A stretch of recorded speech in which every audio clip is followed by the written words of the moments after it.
All right, welcome back to another edition of the Half Hour Huddle. This week we have former LSU wide receiver Rueben Randle. Played in the mid 2000s, played on a bunch of really good LSU teams. Ended up playing for the Giants for a little while in the NFL. How are you doing today? I'm good, man. Thanks for having me. So, first question for you: how's quarantine life been for you? Actually hasn't been that bad, man. And that gives you time to just figure out your life, enjoy the small things that we kind of take for granted. And that's been kind of a blessing in disguise to get to spend more time with your family and friends, your loved ones. Yeah. And kind of get back to the old days as a kid, Yeah. enjoying each other's company, eating good food, and just having a great time. So, since you finished at LSU in 2011, what has your life been like since you left LSU? Up and down, to say the least, but it's been a blessing, man. I've lived a very fortunate life. A lot of people that can't say they did things I've done, so I can't really sit up there and complain about what I've been through. So, but I'm very fortunate to be able to do the things I've been through to become the man I am today. Just built a stronger, characteristic for me. Yeah. How life goes. How quick things can turn around for you. Who you can really depend on. So actually, if I have to say anything, it's been a blessing, despite all the trials and tribulations. So I really can't complain about it. Yeah, absolutely. Absolutely. So let's go back to the beginning of your LSU career, maybe even a little bit before that. So you were highly recruited coming out of high school. Some recruiting service said you were the number one wide receiver coming out of high school. What made you choose LSU coming out of high school? I feel like that was the program that I wanted to be a part of. I feel like we could have done some special things there. The recruiting classes that we had when I came in, and afterwards, we brought in some very talented people, and we had an opportunity to do some very special things while we were there. So, just the camaraderie of the fellows that were being recruited while I was being recruited, the coaching staff at the time, had a lot of trust in those guys. Felt like I was going to be able to come in and kind of let off the leash a little bit. Unfortunately, that situation didn't really pan out as well as I wanted to, but I'm very grateful for the opportunity that I did have going to LSU and playing, and the relationship that I did build with the guys there, and also some of the coaches. It was a very fortunate and blessed situation to be in Louisiana, where I'm from, and to be a part of that football program and that history is very special. Was there any other schools that you were really considering? You said you're from Louisiana, so that was probably more of a school that was more close to home for you, but was there any others that you really considered? I was really considering Alabama and Oklahoma. Okay. I was really considering those two teams, especially Oklahoma. But they were passing the ball a lot around that time when I was coming out. That's like when they had Sam Bradford and whatnot. Sam Bradford, yeah, they was really slinging it. So Oklahoma was probably number 2, then it was probably Bama. Okay. So let's step into your time at LSU. You obviously played for a legendary head coach, Les Miles. What was it like to have him as your head coach? It was a great time to play with Coach Miles. He was a great coach, great guy to be a part to be around to play for. I felt like the decision making upon play calling and all of that kind of played a part in how some of us view him and how he used us in a sense of a matter. But as far as playing for him, my time there, it was a great time, man. I really had no issues with him as a coach or coming from a player. I think no one really had that time there, but then we all just kind of felt like we wanted more out of the situation that we did come into. So that was kind of a bad taste that left in a lot of his mouths. We were put in situations that we wasn't kind of planned for, and at the end of the day, that's not something we kind of committed to when we came in. So that left a sour taste in a couple people's mouths regarding Coach Miles. But other than that, I really don't have any bad things to say about it.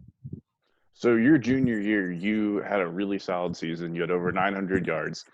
Really, you were first team All SEC that year. Can you kind of talk about that season? Because the previous 2 years, I mean, you had good years, but your junior year, you really came out. Almost near 1,000 yards in college is hard because you're playing less games. Sometimes you're playing weaker opponents. You're not playing nearly as much. So getting nearly that many yards is usually pretty impressive in college. Was there something that kind of flipped the switch for you your junior year? Was there something that changed, or was it your preparation was different? Well, yeah, I think my junior year I came more the guy. I was the number one target. My freshman year we had I wasn't really a top target coming in. I really didn't play much to the back end of my freshman year. Then my sophomore year, kind of got out of a bigger role a little bit, but we still wasn't, really passing the ball as much and spreading it around. So, but my junior year, I took it upon myself to take more time to develop individually, my individual craft. That's when I kind of started to develop running better routes. Because when I came out, I really wasn't comfortable with like comebacks and curls and everything. I could run everything else except those. And my junior year, I just kind of at the end of my sophomore year, I took the time to kind of get better at running those routes, one of those routes that come back down to the quarterback. So I think that kind of separated me a little bit my junior year because that was most of the routes we were going to run in that offense. So it had to be something that I was good at and had to be comfortable at doing if I wanted to succeed and have a better year coming into my junior year. So that's what I really worked on after Thursday practice.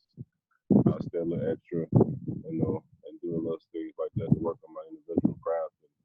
And it kind of helped me expand throughout that junior year to keep me going and help me to get those yards and those touchdowns that I did have. Unfortunately, I feel like I could have had a lot more, but it is what it is at this point. Still a great year. We won 13-1. Probably one of the best things I've been a part of throughout my whole career. So that year was very special to a lot of us, I'm pretty sure. So I really can't complain about that. So like you said, 13-1, really great year. Is there a moment or a time that really stands out to you that was like you could tell that this team was special? Man.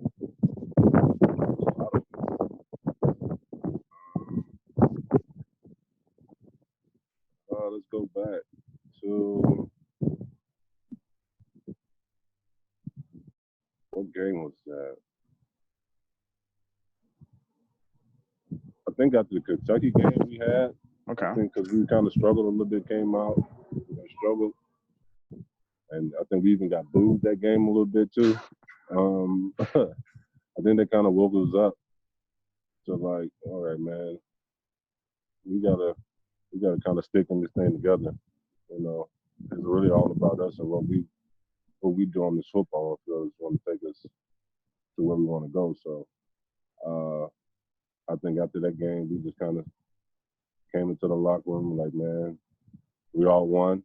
We all going to do this together, offensively, defensively, no matter what the struggle is. We're just going to keep going and figure this thing out.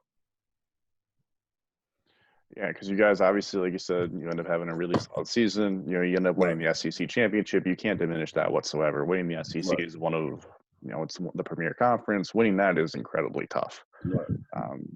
Unfortunately, you did lose to Bama, but you beat them once in a year. Beating Bama twice in 1 year is, essentially unheard of. Right. So I want to talk a little bit about LSU as a whole. Because you play wide receiver. LSU now, it feels like they're very known for wide receivers. You being part of that company there as well. Just, essentially studs that have played in college and they play in the NFL as well. You know, you look at yourself, you know, you got Yeah, Odell Beckham Jr., you know, Justin Jefferson was just drafted this year. Jamar Chase just won the Blitnikoff. What is it like to be part of that tradition? it's amazing, man. To see the amount of talent that just came through that school, man, to be a part of it, to be considered one of the best there is a great honor. If you just look at it, the time that I was there, all the receivers that come through that you probably wouldn't even know, um, they were great guys and great talent. So it's special, man, to be one of those guys that we consider one of the best to come through there. Um, it's not something that you can take for granted, Mhm. but it's an honor. Hopefully, we can continue to keep that tradition going, get more guys in, and keep this winning program going. So for you, do you feel like there was a route or a play that you really excelled in when you were in college that helped you be as good as you were? Um, yeah, it was a lot of them. Any in-bringing route, I feel like was pretty decent at running. Any deep ball, all the deep balls, I was pretty good at. Um, and also once I got better at the stop routes and Mhm. everything like that, I got pretty good at that as well. So I tried to make sure at the end of the day I was well rounded at the receiver position, that I could do everything that was Mhm. going to be asked of me, no matter what the route or scheme it may be. I wanted to be able to fit in and be able to do it and be comfortable with doing that. I knew that was going to be the best way for any team I was part of to succeed. So I took upon that challenge to make sure I was completely ready as a receiver to be ready to take on any task. Yeah, and you obviously excelled at your time at LSU. Yeah. So jumping ahead to LSU now, obviously defending national champions, a spectacular season. For you, kind of more as a fan at this point, what was it like watching LSU this year? Amazing, man. I've been waiting for this for the last, I don't know, 10 years, it feels like. It was just finally able to sit down every Saturday and be able to say, I, I'm pretty sure we're going to win this game. And that's what we've all been feeling for like the last couple of years at least. We've had the talent to do these type of things. And it's all about getting the right coaching and scheme in there to Hmm. fit everyone that's part of the program. And I feel like they did that this past year, and definitely gonna be a building block for moving on for years forward. I feel like as an outsider, not somebody who observes LSU all the time, Coach O is just a very likable coach. You know, he's got a Mm-hmm. great personality. It feels like he really fits the program, what they're trying to do. It's really just hard to root against Coach O. Yeah, sure, He, I agree. I think all the guys, um, especially former guys, enjoy coming back now mhm. because he's so welcoming and he wants guys around the program to help out, lend a hand, wherever it may be. I think that's all guys want to do. Feel comfortable, feel accepted, and they'll come around more and maybe lend a helping hand every now and then whenever they have some time, to get back to the program. I think that's really what it's about, helping the next generation come through, learn some of the things that you've learned going through the process so they don't make those same mistakes. So I think that would be very key for the LSU program moving forward. Mhm. So that's actually my next question is, you know, they had a lot of success, but at the same time, usually when you have that kind of success, you see the people go to the NFL. Sure enough, they had 14 guys drafted and even Mm-hmm. more get signed to the NFL. How do you think that they need to continue to sustain that success? Because you lose some key players. You know, you lose Joe Burrow, you lose Grant Delpit, you lose Clavon Jason, Patrick Queen, Justin Jefferson, Clyde Edwards-Hilaire. There's a ton of talent you lose, but they still have guys on the team like Jamar Chase and Derek Stingley. How do you think that they need to continue to maintain that success Winning, level? winning controls all of that. Hmm. And I think the way that you treat your players coming in and the recruit process and keeping your word and being committed to what you stand on as a coach or whatever you use in this process, I think that's going to be key. Um, but winning really solves it all. Winning won't allow all the recruits to come in to see what you bring to the table. And as long as you do that, I think the recruits will take care of the rest. As long as you regroup and have the talent and the coaching staff to develop those players into what they're capable of being, the program should be fine. I think we've headed down in the right direction with Coach O and the coaching staff around there. So I'm looking forward to seeing what's going to happen in the next couple of years. A couple more questions, and I'll let you get out of here. First one here is, who do you think the best player you played with at LSU was? The best player I played with at LSU? Yeah. Offense or defense? You can pick one on each if you want. Oh, man. Man. That is tough. Yeah, you had some talent there. Man, that's tough. I will go with, man. Defensively, it's tough between Pat and Tyron. Both. That's who I was curious if you were going to pick either one of those. Yeah, it's kind of tough, because both they're different type of players, but both bring different. Same kind of domination to the game. Mm-hmm. So it's defensively, I don't know. It's 1A, 1B against those two guys. I can't really pick one or the other. What was it like going against them in practice? I think I went against Pat more in practice. Without Pat, Pat kind of made me, develop into a better player. Like, he really pushed me into being a better receiver. Like, he was one legitimate corner that I struggled with at times, like, because of the size and athletic ability, speed. He has everything that you need as a DB. So he really challenged me to, take my game to a better level in order to beat him. So I really tired. We didn't really have a lot of matchups because I was on the outside mostly. So he was in the slot, but just being on the sideline and witnessing the things that he brought to the table each and every Saturday, it was amazing, man. We just knew at some point he was going to do something. It always felt like there was a chance the ball was going to end up in his hands. Right. He was just going to come to him one way or another. He was going to find a way to get the ball, and that's what he did. So it was just phenomenal to see that each and every Saturday, man. So those two guys are at the top of my list defensively. Offensively, I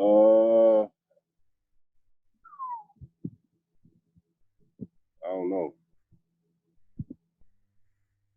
Offensively, there's a lot of talent too. You make this harder. Any names that stick out to you? Man. Offensively, we got Odell, Jarvis, Spencer Ware. I forgot he was on that team too. Yeah. Who else was nice there? Kenny Hilliard didn't get a lot of touches there. Should have got even more. Albert Blue. We was loaded, man. I really couldn't tell you. I don't know. I didn't answer the question. So we'll move on then. How about I need another. Yeah. What about one or two of the best players that you thought you played against?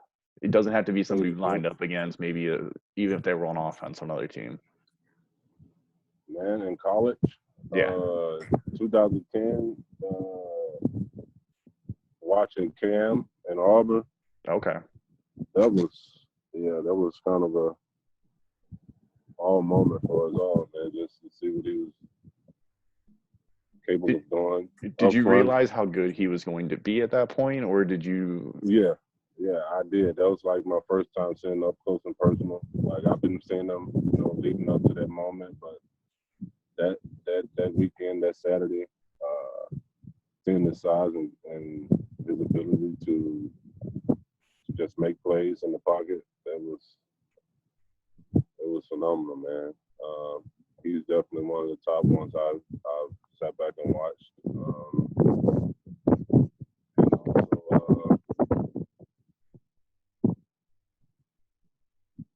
Probably AJ and Julio as well. Watching them two guys.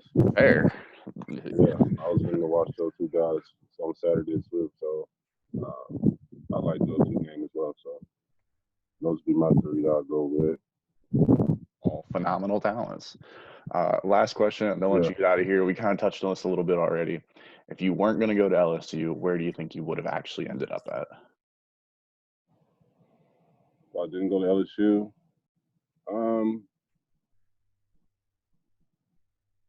if I didn't go to LSU, I probably would have ended up at either Oklahoma or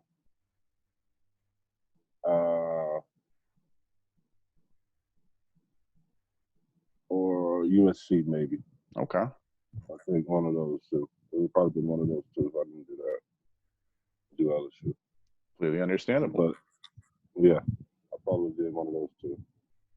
Awesome. Well, I appreciate you joining us today. Hope that everything stays safe, and hopefully the Tigers are back this fall. Yeah. Thanks, man. Thanks for having me.